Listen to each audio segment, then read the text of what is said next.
I don't think there are many members of Parliament who can cite Rotary as one of the fundamental reasons why they've ended up in this place, but I can.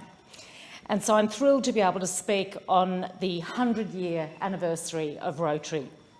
Rotary is not just something I admire as a local MP, whose work I recognise as benefiting my own community as well as people around the world through programs like polio eradication or the cleft palate correction through Interplast. Rotary was what pushed me fast down a path of seeing that individuals can change many things in the world and that groups of individuals can make an even bigger difference. I first got involved with Rotary as a 14-year-old when Strathfield Rotary hosted debating competitions between local public high schools. This was the 1970s.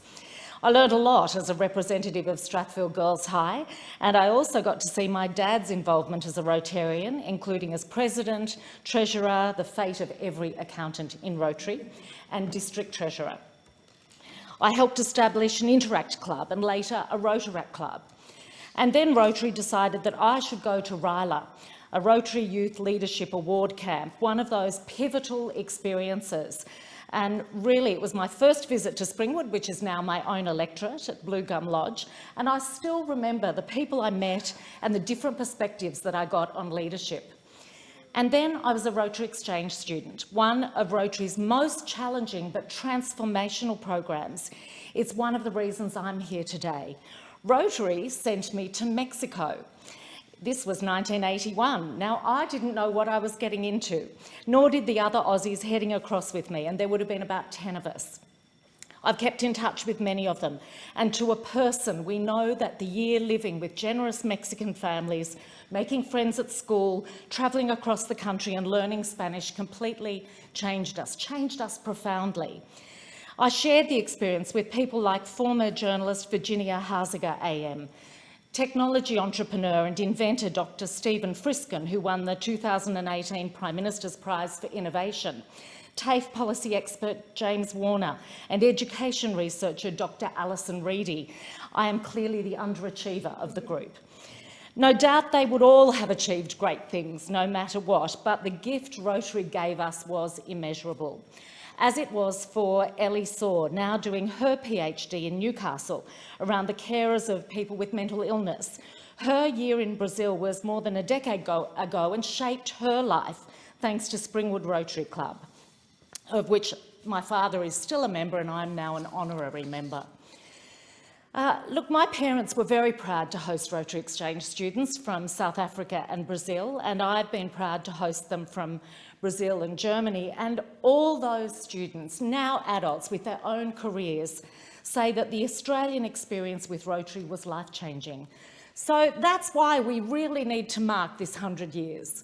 It isn't just the sausage sizzles that they do in our community, although is there a weekend without a Rotary sausage sizzle? The last year's been tough without them. I want to do a shout out to all the Hawkesbury and Mountains clubs who've celebrated the 100 years in their own ways, but with the big red Rotary bus, a fantastic Aussie Tours bus decked out in Rotary signage, supported by the Rotary E-Club of Greater Sydney, of which some of my locals are a member. That was the common theme throughout my electorate. Each club is different, but they're all making a difference. The Central Blue Mountains Rotary, where I see a strong focus on mental health, especially around bushfires. Upper Blue Mountains Sunrise Rotary, raising money for so many local causes, including homelessness. Lower Blue Mountains, who have run the local Glenbrook markets for nearly 2 decades, an enormous effort on their part.